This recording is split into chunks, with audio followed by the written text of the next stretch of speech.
اب آ جاتے ہیں اصل مدعے پہ، وہ جو انہوں نے کہا کہ خواہش کا اظہار کیا، لیکن میں نے کہا میں سیاست میں مداخلت نہیں کروں گا، آپ سرکار کے ساتھ بیٹھیں۔ سیاست دان آپس میں مل کے طے کر لیں مسائل، بالکل درست بات ہے۔ سیاست دانوں کو آپس میں مل کر معاملے طے کرنے یہ تو آپ کب سے کہہ رہے ہیں لیکن سنتا کون ہے؟ نہ سنیں۔ آپس میں بتا دیتا ہوں نا سر، آپس میں تو خان صاحب یہ فرماتے ہیں کہ چوروں کے ساتھ میں نہیں بیٹھ سکتا،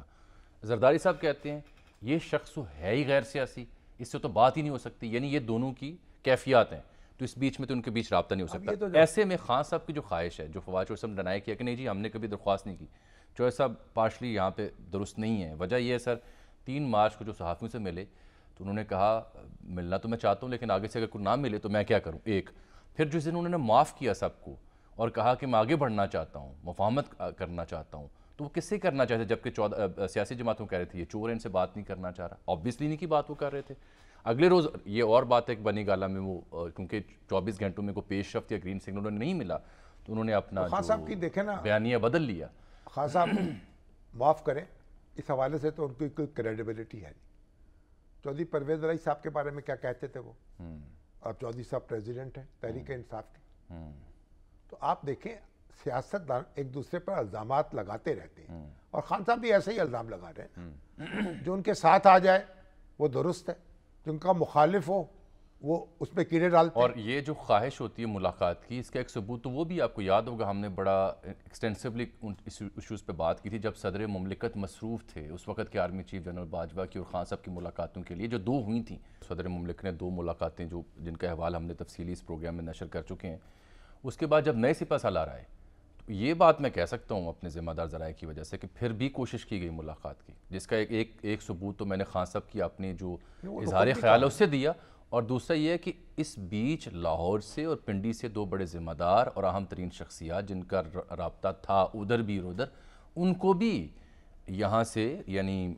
زمان پاک سے انگیج کیا گیا کہ کوئی ملاقات کی سبیل نکالی جائے۔ صدر مملکت کو بھی انگیج کیا گیا لیکن صدر مملکت اس اب کے معاملے میں نئے معاملے میں اس حد تک ان کے پاس اختیار نہیں تھا، یا اس حد تک ان کی فرینکنس نہیں تھی جو پچھلے سپہ سالار کے ساتھ تھی، تو وہ تو کوئی خاطر خواہ پیش رفت نہیں کر سکے۔ پھر 2 بڑے ذمہ دار لوگ جو کہ جانے مانے لوگ ہیں، کیا کہا جائے، تاجر بھی نہیں کہا جا سکتا انہیں، سیاستدان بھی نہیں کہا جا سکتا، بس اب معاشرے کی فلاح کے لیے کام کرتے ہیں ایسا شعبہ ان کا ہے، ان کو انگیج کیا گیا لاہور سے اسلام آباد سے اور انہوں نے پیغام رسانی کی، لیکن اور پھر وہ پیغام رسانی کا نتیجہ یہ پہنچا کہ سپہ سالار نے اس کا ذکر وزیر اعظم سے بھی کیا۔ عاصم منیر صاحب تو ذرا زاہد خشک ہے نا، تو زاہد خشک جو ہے وہ اس طرح کی تربتر گفتگو تو نہیں ملے گی نہیں ملے جو پہلے ملتی تھی۔ جو پہلے ملتی تھی، وہ اصل میں وہ تو چسکا ہی اور تھا، 7 گھنٹے طویل۔ ہاں وہ تو بات یہ ہے کہ لطف آتا تھا نا اچھا مجلس کا، ایک لمبی مجلس ہے، افطار کر کے بیٹھے اور اذان سحری کے وہ وقت لمبی مجالس ہی تو ان کے گلے پڑی ہوئی ہیں، مختصر رہے ہوتے تو اتنا۔ احمد صاحب آپ کو لگتا ہے معاملہ آگے بڑھ رہا ہے، یا یہ جو ڈیجیٹل مردم شماری والا نقطہ ہے کہ جیسے یہ پوری ہو جائے گی 20 اپریل کو پروبیبلی تو نئی حلقہ بندی ہوگی، اس کو بنیاد بنا کر سرکار التوا کی کوشش کر سکتی ہے، یا جو آ گیا تو اس کے اوپر پھر منوان عمل ہوگا؟ آپ کی دانش کیا کہتی ہے، یا آثار کیا ہیں؟ بہت شکریہ جامی صاحب، شامی صاحب۔ دیکھیے یہ جو انتخاب کا اب جو پاسبل پوسٹ پونمنٹ ہے اس کے لیے یہ ضروری تھا کہ پہلے شیڈیول آتا۔ یہ ہمارے جو الیکشنز ایکٹ 2017 کی سیکشن 58 ہے وہ یہ کہتی ہے کہ الیکشن کمیشن کے پاس یہ پوری اتھارٹی ہے کہ وہ الیکشن شیڈیول میں تبدیلی کر سکے اور نیا الیکشن شیڈیول جاری کر سکے۔ یعنی اس کے لیے پہلی شرط تو یہ تھی کہ الیکشن شیڈیول ایک آنا چاہیے، ٹھیک، پھر اس کے بعد تبدیلی کا سوال پیدا ہوگا، تو شیڈیول تو اب آ گیا ہے اور الیکشن کمیشن کے پاس یہ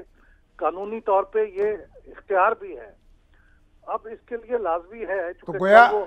آپ کہنا چاہتے ہیں کہ شیڈول اس لیے جاری کیا گیا ہے کہ اس میں تبدیلی کی جا سکے؟ نہیں، میں یہ تو نہیں کہتا کہ ان کا ارادہ یہ تھا، لیکن یہ ہے کہ سیکوینس ایسا ہی ہوتا ہے کہ اگر الیکشن کے شیڈول میں تبدیلی ہو سکتی ہے، الیکشن کمیشن شیڈول کو روک نہیں سکتا تھا۔ اس کے الفاظ یہی ہیں کہ آلٹریشنز کر سکتی ہے اور نیا الیکشن شیڈول جاری کر سکتی ہے،